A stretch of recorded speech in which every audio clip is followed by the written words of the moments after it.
sadly lost David Lynch earlier this year, but his iconic TV series Twin Peaks will stand immortal in cinephiles' memories. This unusual, quirky show, with the famous opening music composed by Angelo Badalamenti, introduced the world of Twin Peaks and the mysterious and enigmatic inhabitants therein, and made television viewers sit up and take notice. Now, it certainly was an acquired taste, but it was a turning point in television and what it was possible to achieve. Set in the fictional Pacific Northwest town of Twin Peaks, we met FBI Special Agent Dale Cooper, played by Kyle MacLachlan, and his subsequent investigation into the murder of local teenager Laura Palmer. The series drew on the characteristics of detective fiction, but there was so much more. Its uncanny tone, for instance, supernatural elements, and campy melodrama, with tropes taken from American horror movies and soap opera. It aired on ABC from April 1990 to June 1991. Now, before the film Twin Peaks Fire Walk with Me, if audiences had thought that Twin Peaks was rather strange, let's say even bizarre, the film allowed Lynch to let his imagination run loose and wild. The film's actually a prequel to seasons 1 and 2 of the series, and it begins with the FBI's investigation into the murder of Teresa Banks, played in the film by Pamela Gidley, before shifting to the last 7 days of the life of Laura Palmer, played in the film by Cheryl Lee, a popular but troubled high school student in Twin Peaks, Washington. Now, this murder had been the central thread of the television series. The film itself was greenlit after the series had unfortunately been cancelled, and was much darker than the TV series, and also it didn't address many of the season 2 storyline, much of course to the consternation of pure Twin Peaks fans. Most of the TV show's original cast did reprise their roles though, and the main star Kyle MacLachlan had actually asked for his part to be reduced in size. Lynch decided to also cut many of the scenes he'd filmed, but thankfully these are part of the disc's supplemental features, and that's entitled Twin Peaks: The Missing Pieces. Now, the film itself premiered at the Cannes Film Festival and was in competition for the Palme d'Or Award.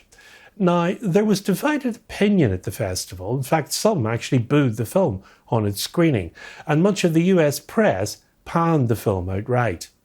There was frank and vivid depiction in the film of parental sexual abuse, which didn't go down terribly well, and its surrealistic style also equally didn't go down well. And as a result, on its US release, it actually bombed at the US box office, but it seemed to fare better in Japan and France. But that made any plans for a sequel to be abandoned, and following its lackluster US reception. But of course, time, as always, has proved it to be one of Lynch's most popular films, and one which is now held in very high regard by many Lynch aficionados. Now, he did follow it up with Twin Peaks: The Return in 2017, and that also proved really popular. The film is divided into 2 separate segments. There is Deer Meadow Prologue and the last 7 days of Laura Palmer. Now, just over 30 minutes into the film, the iconic Welcome to Twin Peaks sign appears on the screen, somewhat comforting if you're a Twin Peaks fan, with Angelo Badalamenti's hypnotising theme accompanying it. It's an indication to any Twin Peaks fan that they're entering the familiarly strange, disturbing world. But this Twin Peaks, however, is different from the world of the show. Laura Palmer, played of course by Cheryl Lee, whose mysterious death animated the television series, is very much still alive. She walks down the street of an idyllic neighbourhood. Her skin is dappled with sunlight streaming through the tree branches. Now, she's contemplative, preoccupied, but yet a smile dances across her face. Nevertheless, 17 years old with a mane of blonde hair and her school books in her arms, she is the picture of innocence. It is tempting to stop the movie here, to allow ourselves to believe that Laura Palmer is merely thinking about a crush that she has on a boy at school or appreciating the weather. Instead, though, the film goes on and the nightmarish lead-up to Laura's eventual death unfolds. Now, the beginning of Laura's long list of admirers quickly presents itself also at this point. James Hurley, that's James Marshall, the brooding but earnest secret lover. We've got Bobby Briggs, Dana Ashcroft, the goonish boyfriend whom Laura uses for cocaine and sex. Donna Hayward, Moira Kelly, her naive best friend, and Harold Smith, Lenny Von Dolan, a recluse. Laura is beloved by her classmates and she knows that. She drifts from one person to the next, sucking their attention and their love with a vampiric mania. She shifts seamlessly from sickly sweet to mortally terrified to dangerously manipulative. She wreaks havoc as well on all those around her to distract from her own terror in life, and as a means of gaining some control over her otherwise violated existence. It's violently fractured by an evil force called Bob, Frank Silva, who has been sexually abusing Laura since she was 12. Now at night, Laura lives a secret life. She heads into the woods with Bobby to score cocaine and murdering someone in the process, doing drugs, and she works as a prostitute at the local Bang Bang bar, and she sneaks off to meet men at a cabin in the woods. Now, under the neon lights of the bar, or indeed in the glaringly bright light of day, Laura's demons still follow her.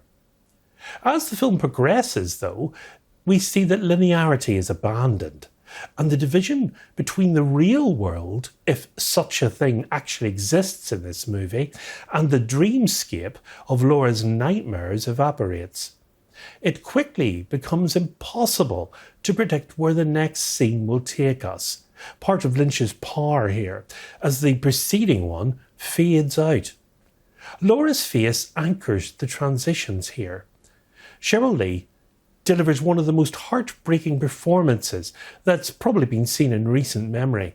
With each widening of her eyes or her tear slipping down her cheek, she embodies the abject terror of a young teenage girl forced to witness her own demise. And in the hands of a less skilled actress, Laura's humanity might become secondary to the dizzying visuals that Lynch presents us with, and the bizarre narrative movement of this film. But Cheryl Lee ensures that Laura remains the beating heart of the film.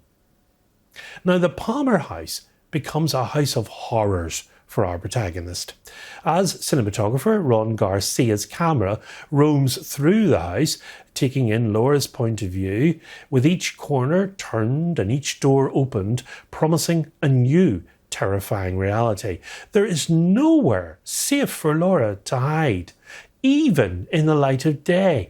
The most terrifying scenes of Fire Walk with Me actually take place at the Palmer's dinner table. And what starts as a normal conversation taking place between a father and an uninterested teenager quickly verges into violent territory as Leyland, played excellently well by Ray Wise, Laura's father, catches sight of Laura's half of a heart-shaped friendship necklace. There is no one in the world to protect Laura at this point. She is completely alone. This scene, like any between Laura and her father, is particularly disturbing to watch. Now, the man terrorising her and sending her down a path of destruction has been inside her house all along. For viewers of the television show, this of course is no revelation. But for Laura, the tragic discovery trickles in slowly. It's delivered in puzzle pieces that she actually initially tries to reject. As I've already alluded to, Cheryl Leah's Laura is fantastic in one of the finest female lead performances of that particular decade. She fits the character of the troubled Laura Palmer very well. She's a beautiful girl and she's attempting to face some of her own inner demons. David Lynch's portrait of her own arc is where Fire Walk With Me is at its most fascinating as a film. And the build-up, indeed, in regards to Laura's mental health, is where everything is just exactly as it should be. She carries the life with which there's an atmosphere of the television show, which would have provided her all-around spirit lingering inside of such a dedicated performances. Now, we do see some cliffhangers from the original show, but they are all unresolved. Now, I still think that there's still enough here to make Fire Walk With Me work really well as a standalone film, although reservations will come into play here. What many viewers absolutely loved about the Twin Peaks television series was how David Lynch had put so many characters who had a specific quirk to them inside of an absolutely surreal environment that added up to the eerie atmosphere of everything around them. Now, Fire Walk With Me still captures everything again, but perfectly. And although as a fan of the series, it is indeed what I would have wanted it to be, I was also hoping some cliffhangers were to receive answers, but sadly, we didn't get any of that. A typical David Lynch move, I feel. Yet perhaps they weren't needed, and thus it felt perfectly conclusive as it was. Now, given the portrait of the descent into madness here, and how wonderfully it all plays out for the heartbreak that comes out as a result, I do wish that I could actually recommend this film to everyone. Fire Walk With Me works so stunningly in that regard, but I feel that it's best experienced if one ever was a rather dedicated fan of the series. You just have all of that background behind you when you watch the film. Now, certain scenes also feel almost gratuitous, like the scene, for instance, with the white horse that briefly appears and then it vanishes into Laura's mother's bedroom for no discernible reason whatsoever. And as a result, the pacing falters in the last third of the film. But the film also starts with a digression into the murder of Teresa Banks and only reaches Twin Peaks properly half an hour into the film's running time. And for those unacquainted with the television show, the film wouldn't make sense. But Fire Walk With Me is a thematically and stylistically challenging film, targeted at a very specific audience. And unsurprisingly, it was met with negative reviews when it was first released in the early 1990s, and it has only come to be critically appreciated some decades later. Now, the images in the film, of course, as I mentioned earlier, were shot by Ron Garcia. And these images feature, well, some of the most iconic shots ever assembled in a 90s film, including the famous Red Room. Really seemed to be believed. The clever use of reverse speaking was again another original and enigmatic part of David Lynch within the narrative.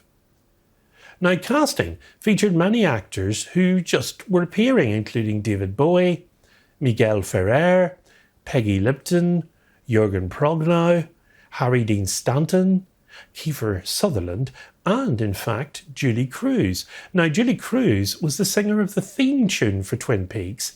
It came into the charts actually and got released, and it featured in the film as a Roadhouse singer.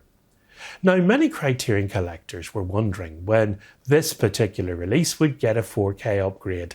Well, guess what? Here it is. It's getting its release in both the US and the UK, as rights, thankfully, are available in both territories. We know Lynch now belongs in the Criterion collection, and we can look forward, of course, to more of his films also getting 4K UHD upgrades and joining others within the collection. Nightmarish in its vision of an innocent torn apart by unfathomable forces, Twin Peaks' Fire Walk With Me is one of Lynch's most humane films. It's aching with compassion for its tortured heroine, a character as enthralling in life as she was in death. Fire Walk With Me gets a 4K restoration. It also comes replete with its original 7.1 surround DTS HD Master Audio soundtrack. Both of these were supervised by David Lynch. But you also get the original stereo soundtrack, and that's also included, and the film comes on 4K UHD disc and a Blu-ray with the film and these special features. We've the missing pieces, 90 minutes of deleted and alternate takes from the film, assembled by Lynch, interview with Lynch, and actors Cheryl Lee, Ray Wise and Grace Zabriskie, interviews with Lee and composer Angelo Badalamenti, trailers and excerpts from an interview with Lynch from Lynch on Lynch. That's a 1997 book edited by filmmaker and writer Chris Rodley. Cover art is designed by Fred Davis. With a running time of 135 minutes and in a 1:85:1 aspect ratio, Twin Peaks Fire Walk With Me comes to the collection on Tuesday the 7th of October in the US and on Monday the 13th of October in the UK as existing spine 898. Next time on Let's Talk Criterion, we'll be travelling to a secluded chateau in France in the 1960 film Eyes Without a Face, directed by Georges Franju, a rare horror cinema classic getting its 4K UHD upgrade within the collection. Yes, yes. Ja, mix the mask and listen up. Yeah, more from that, listen.